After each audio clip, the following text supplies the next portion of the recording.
तो हम थोड़ा फिर से शुरू करते हैं। गुरुर्ब्रह्मा गुरुर्विष्णु गुरुर्देव महेश्वरा गुरु साक्षात् परब्रह्म तस्मै श्री गुरुवे नमः। श्री राम। आध्यात्मिक साधन भाग 2। हम सभी आत्मदान के विषय में महाराज जी की बातें सुन रहे थे। उन्होंने बताया कि आत्मदान को कैसे किया जाए, इसके लिए हमें क्या करना होगा। तो श्रद्धा को बढ़ाना है और विश्वास को दृढ़ करना है समुचित मनोवृत्ति के द्वारा, और ग्रहणशीलता को हमें बढ़ाना है। ग्रहणशीलता यानी प्रभु के आगे, माँ के आगे अपने हृदय, प्राण, मन, बुद्धि सभी को खोल देना है, यानी समर्पित कर देना है। ये बातें बताई कि आत्मदान किस प्रकार किया जाए, इसके लिए क्या अनिवार्य है।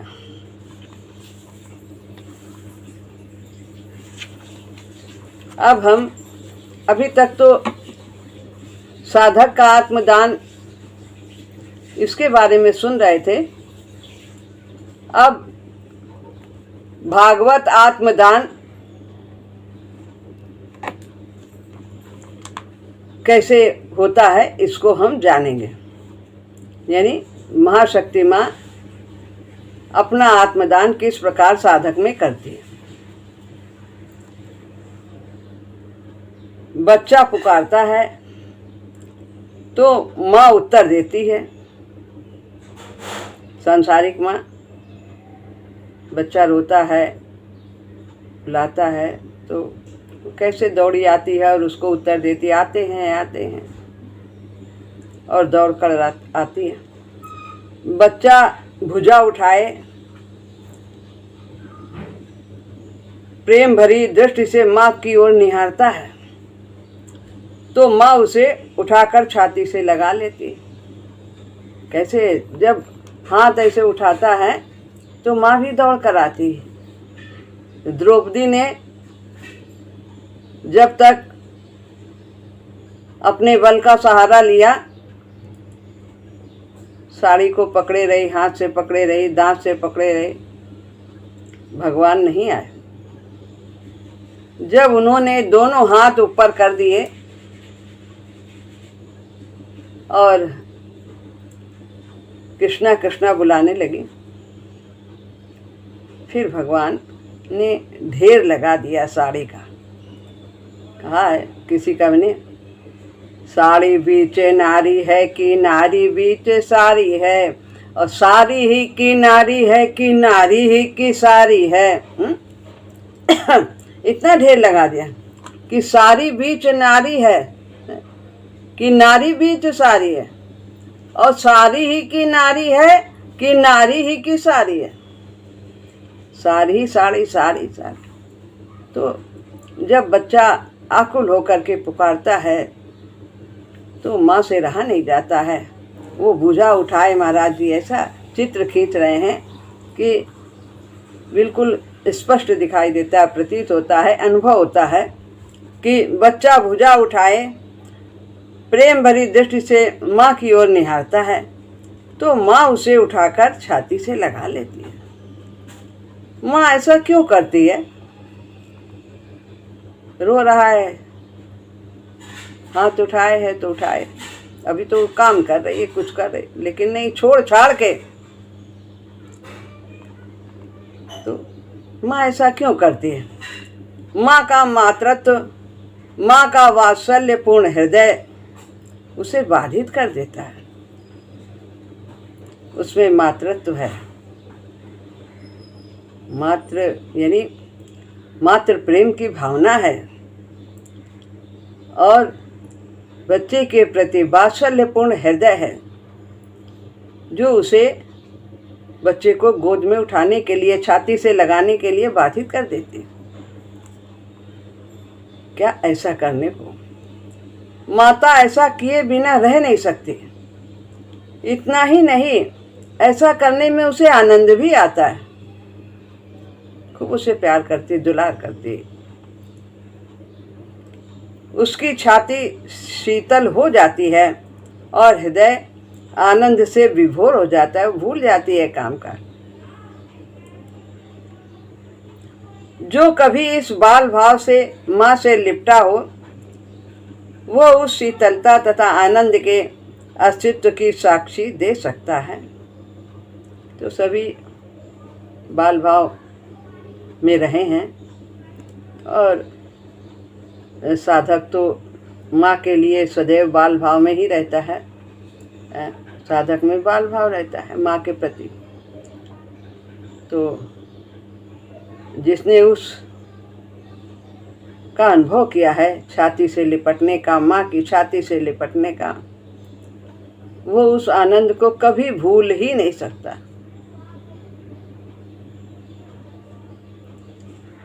इसी प्रकार से महामाया माहेश्वरी माँ का हाल है। जो सांसारिक माँ है तो वो ऐसा करती है, वो तो महाशक्ति माँ है, सबकी माँ है, सबका ख्याल रखती है।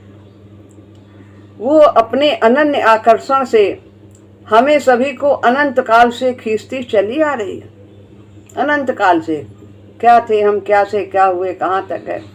योनि जड़ वन पशु से उबारा है जिसने, और दिया तन मनुष्य का कि हो योग उससे, उसी ने किया है। जड़ थे, वनस्पत हुए, पशु हुए, मनुष्य हुए, यहाँ तक किसने लाकर हमें खड़ा किया? उसी महाशक्ति माँ ने किया, प्रभु ने किया। महाशक्ति उसी प्रभु का ही रूप है, उसी की शक्ति है। शक्तिमान की जैसी शक्ति होती है, वो अपने अनन्य आकर्षण से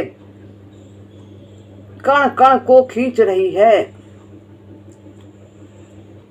सब उसकी ओर आगे बढ़ रहे हैं, उसका अनंत आकर्षण है। तो किस प्रकार के पक्षी चहकते हैं और फूल खिलते हैं, कैसे अपने आप संयोग हो जाता है बीजों का हवा के माध्यम से, और वो पौधे का रूप ले लेते हैं। सुंदर दुर्लभ देह गढ़ी पर शिल्पी और औजार नहीं, रंग अलौकिक खिले फूल पर भरे रंग चित्कार नहीं, और बरसे रिमझिम मेघा काले गगन पे जल भंडार नहीं, भोगे सब निज करनी का फल न्याय दंड सरकार नहीं। सब कुछ कैसे हो रहा, सब व्यवस्था है। गगन पे लटके बिना सहारे, सूर्य चंद्र शनि धरन सितारे, और धरती डोले चले चंद्रमा, और ऋतु बदले दिन रात सकारे, कण कण में नव विकसित जीवन, पले बढ़े पुण्य हो संघारे। सब पढ़ ले। सब किसकी शक्ति से? महाशक्ति माँ की शक्ति से। वो सबको अपनी ओर खींच रही है, विकास कर रही है। एक योनि से दूसरी उत्तम योनि और उत्तम। इस प्रकार वही तो विकास की प्रेरित्री है। अन्यथा अध्यात्म विकास की संभावना कैसे विकास होगा? अध्यात्म विकास कैसे जीव दिव्यत्व को प्राप्त करेगा? कैसे तमोगुण से रजोगुण, रजोगुण से सतोगुण में जाएगा और फिर उससे भी परे होगा? तो ये सब महाशक्ति की कृपा से ही हो रहा, उसी के किए से हो रहा। वो स्वभाव उसका निजी स्वभाव है, सबको विकास की ओर ले जा रही है। दयामयी है, वात्सल्यपूर्ण है, वो उसका मातृत्व है। कितना भी गंदा बच्चा हो, माँ तो उसी सफाई करेगी। वो तो महाशक्ति माँ। कितने भी दुर्गुण हो, इन केन प्रकारेण उसे निर्मल करना ही है। संत इसका प्रमाण है। वो कहा करते हैं कि भक्त यदि एक कदम भगवान की ओर बढ़े तो भगवान 10 कदम उसकी ओर बढ़ते हैं। छोटा बच्चा अपनी गति से, अपनी शक्ति से माँ की ओर बढ़ता है और माँ अपनी शक्ति से उसकी ओर दौड़ती है। इसी प्रकार भक्त और साधक जो उससे बन पड़ता है वो करता है माँ से मिलन के लिए, और माँ भी लालायित होती है उसको पाने के लिए, छाती से लगाने के लिए। वो भी पूरी तरह से उसमें क्रियाशील हो जाती है। जितना ज़्यादा आत्मदान होगा साधक का, उतनी ही भली प्रकार से वो क्रिया करेगी।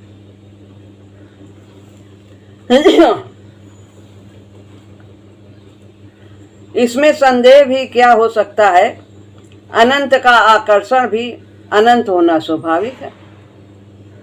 जब अनंत, यानी अनंत कौन है? जिसका अंत नहीं है, आदि नहीं है, अंत नहीं है, प्रभु हैं। उन्हीं को हम लोग माँ कहते हैं। तो उनका आकर्षण अभी पूज्य भैया जी ने जो पद उनका रचा हुआ था उसे हम लोगों ने सुना, कैसे सब कुछ कार्य हो रहा है। तो वो अनंत का आकर्षण है, कोई खंबा नहीं है। कैसे तारे, चांद, सूरज सब लटके पड़े, कितने ग्रह हैं सब आपस में, कैसा आकर्षण है, चुंबकीय है। ये सब एक दूसरे से बिल्कुल टकराते नहीं, अपनी जगह पर स्थित हैं। इसमें संदेह भी क्या हो सकता है, अनंत का आकर्षण भी अनंत होना स्वाभाविक है। उसका आकर्षण जैसे बालक के लिए सांसारिक माता है, ठीक उसी प्रकार से साधक के लिए माहेश्वरी आदि शक्ति माँ है। सांसारिक मातृत्व में तो उस दिव्य मातृत्व की एक झलक मात्र है, उसका प्रेम एक कणिका है। लेकिन जब महाशक्ति कृपा करती है तो उसे निहाल कर देती है, उसे पूर्ण कर देती है, अपने से एक कर लेती है। साधक पुकारता है तो माँ आती है और वो गले लगाना चाहता है माँ को, तो वो गले भी लगा लेती है। वो चाहता है कि हम गले लग जाएं, माँ मुझे गले लगा ले, तो वो वैसा भी करती है। आप सबने बहुत अनुभव किया होगा। परंतु इतना ही नहीं, और आगे आत्मदान की लीला एकांगी नहीं, एक तरफ से नहीं होता। साधक भी करता है और महाशक्ति माँ दोनों ही करती, दोनों ओर से मिलने का भाव होता है। कब हम एक दूसरे से संयोग हमें प्राप्त हो। साधक ही अपना सब कुछ समर्पण करने को, अपना आपा माँ को सौंपने को उत्सुक नहीं होता है। माँ भी अपना सर्वस्व देने को उत्सुक होती है।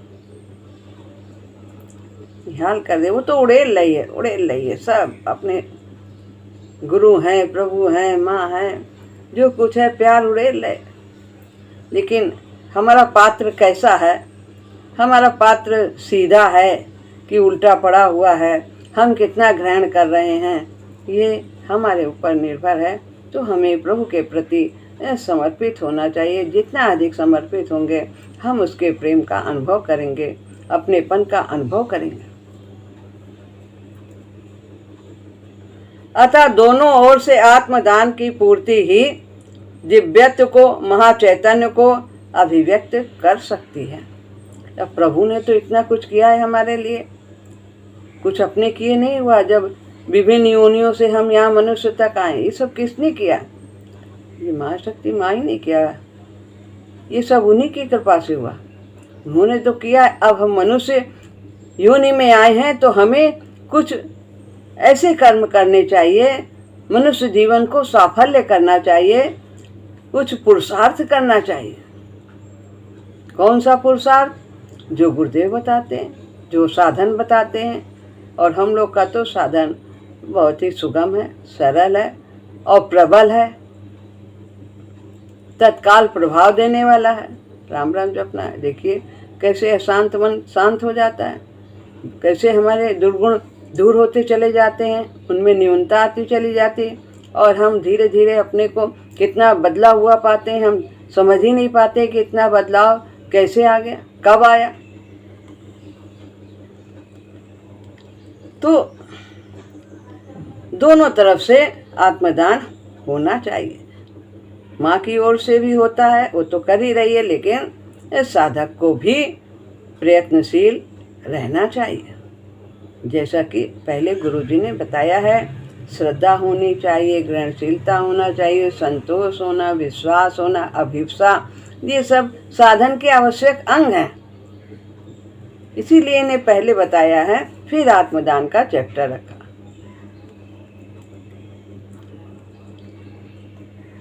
तो अतः दोनों ओर से आत्मदान की पूर्ति ही दिव्यत्व को महाचैतन्य की अभिव्यक्ति कर सकती है। दिव्यत्व की प्राप्ति, महाचैतन्य की अभिव्यक्ति हमारे रोम रोम से हो, प्राण से हो, मन से हो, बुद्धि से हो, इंद्रियों से हो, सब उसी के लिए कार्य में रत हो जाएं, सब उसी की पुकार करें।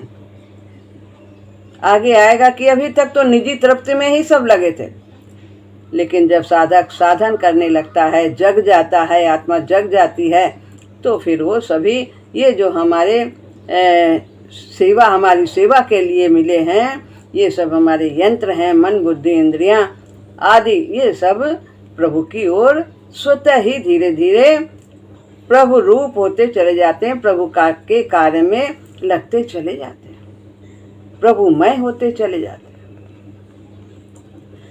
यदि माँ अपना आप साधक में पूरी तरह न दे तो साधना की निष्पत्ति, माता के पूर्ण संयोग की प्राप्ति कैसे संभव है?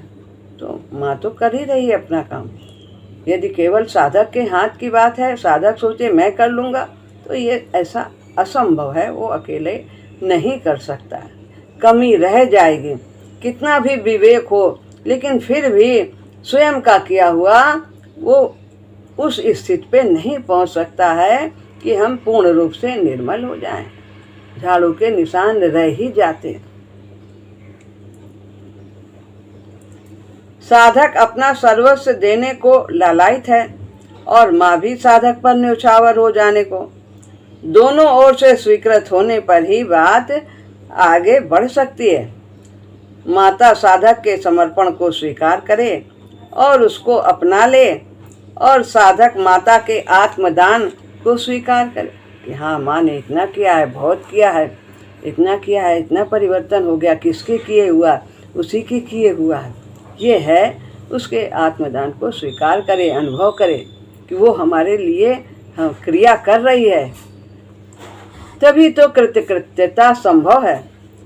कोई सच्चे दिल से माँ के अर्पण होना चाहे तो माँ होते हुए इनकार कर सकती है? यह बात असंभव है, नहीं, कल्पना में ही नहीं आती।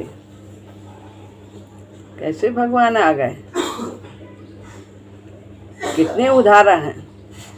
सच्चे दिल से पुकारा, शास्त्र भरे पड़े, आ जाते हैं। अतः माँ तो सदैव उद्यत है, उत्सुक भी है, अपने बच्चे को अपनाने के लिए एक रूप से, कहते हैं अपनाने के लिए तैयार। कैसे? एक रूप से नहीं, एक रूप से नहीं, अनेक रूप से, अनेक रूप से। कैसे? जितना भी संसार में जो कुछ हमें मिला है, जितने नाते रिश्ते संबंधी और हमारे अंदर, शरीर के अंदर बाहर जितने भी प्राणी हैं, वो सब प्रभु का ही तो रूप है और हमारी सेवा में लगे हैं, कोई अनुकूलता के द्वारा, कोई प्रतिकूलता के द्वारा। वो इसी तरह विकास करती है और फिर निर्मल होने पे हमें अपनी छाती से लगा लेती है। तो हम अनुभव करें कि सिया राम में सब जग जाने। कितने उसने कर्मचारी हमारे शरीर को चलाने के लिए, इसके अंदर कितने कर्मचारी लगाए, कितने जो हैं तरह तरह के कीटाणु हैं जो हमारे खून को रखते हैं, बनाए रखते हैं, मांस को बनाए रखते हैं, हड्डी को बनाए रखते हैं। तो सब कितने तरह, ये सब की आवश्यकता है, तभी शरीर चल पाता है। तो ये सब उसी के रूप हैं, बाहर भी उसी के रूप हैं और अंदर भी उसी के, अनेक रूप से उसने आगे अपना ही बना रखा है, अपनाया है उसने। अन्यथा हमारा अस्तित्व कहाँ संभव है? हम जीवित ही नहीं रहेंगे। परंतु क्या साधक तैयार है माता के आत्मदान को ग्रहण करने के लिए, महाशक्ति के लिए द्वार खोलने को और उसे अपने भीतर प्रवेश देने के लिए? तो साधक को वो तो कर ही रही है, सब कुछ कर रही है। लेकिन यदि हम जैसे नाव में चप्पू लगा लेते हैं तो नाव कितनी सुगमता से सही गंतव्य में पहुंच जाती है बिना किसी खतरे के। ऐसे ही इस साधक को भी तैयार होना चाहिए। साधक को ही एक सहारा, एक बल, आत्म एक आधार, ये होना चाहिए। इसी को ग्रहणशीलता कहते हैं। इसके बिना माता उत्सुक होते हुए भी कुछ नहीं कर सकती है। अभी ग्रहणशीलता को आगे महाराज जी और विस्तार से बताएंगे कि हमें कैसे ग्रहणशीलता किस किस जगह रुकावट होती है हमारे शरीर में, और वे हमें ग्रहणशीलता से रोकते हैं, बाधित करते हैं। तो हमें उन्हें पहचानना होगा। इसके बिना माता उत्सुक होते हुए भी कुछ नहीं कर सकती, अपनाते हुए भी अपने अपनाने का परिचय नहीं दे सकती, कि हम जान ही नहीं पाएंगे। सब हो रहा, अपने आप हो रहा। कौन कर रहा है? सब अपने आप हो रहा। सब शरीर अपने आप चल रहा है, सब संसार अपने आप चल रहा है। नास्तिक लोग तो ऐसे ही कहते हैं। लेकिन जो भगवान की कृपा का अनुभव करता है तो उसको और कृपा प्राप्त होती है। वो अनुभव करता है और आनंदित होता है और कृतकृत्य होता है, कृतज्ञता जाहिर करता है। तो यदि वो ग्रहणशील नहीं है तो उसकी कृपा का अनुभव भी नहीं कर पाएगा। उसके बिना साधना की प्रगति रुक जाती है और साधक में रूपांतर नहीं हो पाता है। अगर डॉक्टर के पास जाए और वो फोड़ा अपना दिखाए ना मरीज, तो कैसे डॉक्टर उसका इलाज करेगा? वो तो वैसे ही रोगी बना रहेगा। तो उसे तो खोलना होगा, दिखाना होगा, अपने को माता के सामने समर्पित करना। हमारे अंदर ये दुर्गुण, हमारे अंदर ऐसी कमी है प्रभु, हमने यहाँ पर गलती की है, मेरे अवगुणों को दूर करो प्रभु। ऐसी शक्ति दो कि हम अच्छे कार्य कर सकें, अपने दुर्गुण दूर कर सकें। तो ये अब है ग्रहणशीलता के विषय में आगे भी लिखा गया है। ग्रहणशीलता का अर्थ है अपने को पूरी तरह से खोल देना महाशक्ति के प्रवाह के आगे। मन को, बुद्धि को, इंद्रियों को, बुद्धि को खोलना, हृदय को खोलना, प्राण को खोलना और तन को खोलना। बुद्धि जो अभी तक सब संसार में चतुराई करती थी, सब संग्रह भोग में लगी थी, सारी शक्ति इसी में लगाती थी, तो उसे अब प्रभु के कार्य में लगाना है, प्रभु की सेवा में लगाना है। हृदय को खोलना, हृदय में हमारे अंदर ये राग द्वेष ये बहुत भर, इनसे हर जगह ये टपक पड़ता है। राग द्वेष, जो अच्छा है वही हृदय चाहता है, और जो नहीं अच्छा लगता है, प्रतिकूल है, उसे वो नहीं चाहता, उससे द्वेष होता है। व्यक्ति हो, परिस्थिति हो, कुछ भी हो, मान सम्मान चाहता है। प्राण भी कामनाएं निरंतर बढ़ती जाती हैं, समाप्ति नहीं होती है। तो इसको भी खोलना है। जहाँ काम था राम नहीं, जहाँ राम था काम नहीं। तो प्रभु से जोड़ने से हमारी ये कामनाएं शांत होती चली जाती हैं, जो हमारे बंधन का कारण। निष्काम भक्ति, गीता में तो बहुत महत्व इसका बताया। और अपने तन को खोलना है, पूरे शरीर को प्रभु की सेवा में लगाना है। जो भी कार्य करे सब भगवान का कार्य है, जो कर्तव्य कर्म है वो प्रभु का कार्य है, प्रभु की सेवा है। इस प्रकार से तन को भी समर्पित करना। आत्मदान की निष्पत्ति अब बताते हैं कि यह किस प्रकार से किया जाए। आत्मदान परम महत्वशाली है साधन पथ में, परंतु ये हो कैसे, किस प्रकार साधक इसमें प्रवृत्त हो, ये महाराज जी बताते हैं किस प्रकार से किया जाए। श्रद्धा तथा अभिप्सा के 1 कोटि तक पहुँचने पर स्वतः भीतर से माँ का हो जाने के लिए इच्छा उत्पन्न हो जानी स्वाभाविक है।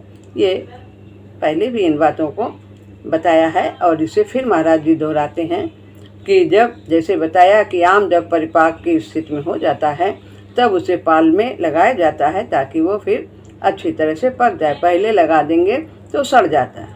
इसी तरह श्रद्धा और अभिप्सा यानी गहरी निष्ठा, गहरा विश्वास और पुकार जो बहुत दृढ़ हो गई है, स्पष्ट हो गई है, उसे अभिप्सा कहते हैं कि हमें क्या चाहिए, क्या मनुष्य शरीर किस लिए मिला है, स्पष्ट हो जाता है साधक को और वो इष्ट की प्राप्ति के लिए पुरुषार्थ करता है। उसके अंदर बहुत तीव्र लगन हो जाती है, अभिप्सा हो जाती है। तो जब ये एक कोटि तक पहुंच जाते, एक स्तर तक पहुंच जाते हैं तो उसके अंदर साधक में माँ का हो जाने की तड़फ जागृत हो जाती है कि मुझे प्रभु को पाना है, ये जीवन सफल करना है, प्रभु को पाना ही जीवन का उद्देश्य है। बाकी सब सांसारिक वस्तुएं तो सब यहीं छूट जाएंगे। बीच में मिलके राह नापते पूरा करते कर्म विधान। ये संसार महासागर है, हम मानव हैं तिनके और एकाएकी आन मिले हैं, कौन यहाँ है किनके। तो सब विधान को पूरा करते हैं, लेना देना पूरा करते हैं। इस प्रकार से अपने संस्कारों को छीड़ करके व्यक्ति आगे विकास को प्राप्त करता है, दिव्यत्व को प्राप्त करता है। तो श्रद्धा तथा अभिप्सा के एक कोटि तक पहुँचने पर स्वतः भीतर से माँ का हो जाने के लिए इच्छा उत्पन्न हो जानी स्वाभाविक है। आत्मदान के लिए व्यक्ति को, फिर महाराज जी बताते हैं, व्यक्ति को हृदय तथा बुद्धि के स्तर से परे, ये हृदय और बुद्धि के स्तर से परे है अभिप्सा, ये अंतरात्मा की पुकार होती है और श्रद्धा भी अंतरात्मा से ही होती है। आदर और प्रीत का समावेश होता है इसमें। अंतस्थल की गहराई में आत्मा के स्तर पर पहुंच जाना होगा। इच्छा नहीं करनी कि हम बुद्धि से कर रहे हैं कि हमें ये प्रभु मिल जाएं। आरंभ में ऐसा होता है, लेकिन ये अंतरात्मा की पुकार होती है। अगर बुद्धि की है, हृदय की है, मन की है, तो ये सब तो जड़ हैं और जड़ तो परिवर्तनशील है, इसमें तो गति होती रहती है, कभी कुछ होता है, कभी कुछ, ये परिवर्तनशील है। लेकिन आत्मा नित्य है, अपरिवर्तनशील है। उसके स्तर से, स्व के स्तर से हमें यह दृढ़ करना होगा कि हमें प्रभु को पाना है। माँ को पुकारना होगा और कहना होगा, माँ मैं तेरा होना चाहता हूँ। अभी तो संसार का हूँ, संसार को ही सब कुछ अपना समझता हूँ, यही मेरे है, मैं ही इनका हूँ। पूर्ण रूपेण तेरा होना चाहता हूँ, तू मुझे अपना ले। ऐसा अपना कि इस पूर्ण रूपेण पर, इस पर पूरा तेरा अधिकार हो जाए, पूरी तरह से अधिकार हो जाए। गले राम की देवरी और जित खींचे तित जाए। जैसे आप चाहो रखो, जो चाहो, क्योंकि मुझे पूरा भरोसा है कि आप हमारे सुहृद हो, परम हितैषी हो। आपसे ज्यादा संसार में हमारा अपना सगा कोई नहीं है। गुरु सम हितु न दूसर पायो, कोई नहीं। तन प्राण मन सभी तेरे हो जाएं, सब तेरी सेवा में लग जाएं, तेरी ही इच्छा इनमें अभिव्यक्त हो, तेरी ही पुकार करेंगे और तेरा ही संकल्प इस आत्मा में हो। जो आप चाहो वही ये शरीर भी करे। तेरी ही इच्छा की अभिव्यक्ति के यंत्र हो सभी ये अंतरात्मा भी। वही आदेश हो, वही संकल्प हो मेरा कि जो आदेश तेरा हो वही हमारे अंदर संकल्प हो, वही इच्छा हो, जो आपकी इच्छा हो वही इच्छा। तेरी ही इच्छा की अभिव्यक्ति के यंत्र हो जाएं सभी ये अंतरात्मा भी। ये सभी तेरे अर्पण हैं और इस इच्छा को बनाए रखना चाहिए, बार बार बनाना चाहिए, बार बार मनन करना चाहिए कि मुझे प्रभु को पाना है। पूरे तन मन धन सबका प्रभु की सेवा में अर्पण करना है सबको। इस स्तर में गंभीर अभिचल, माँ मेरा जीना तेरे लिए हो, अपने लिए नहीं हो, मुझे अपना कुछ नहीं चाहिए, मेरा तन सब कुछ तुम आपकी सेवा में ही समर्पित हो। प्रत्येक कर्म, प्रत्येक मन से विचार, संकल्प जो कुछ हो सब आपको पाने के लिए ही हूँ। तू आ जा और इसको अपना ले। बस यही तान आत्मतंत्री के तार सतत छोड़ा करें। यह आत्मदान का बीजारोपण है।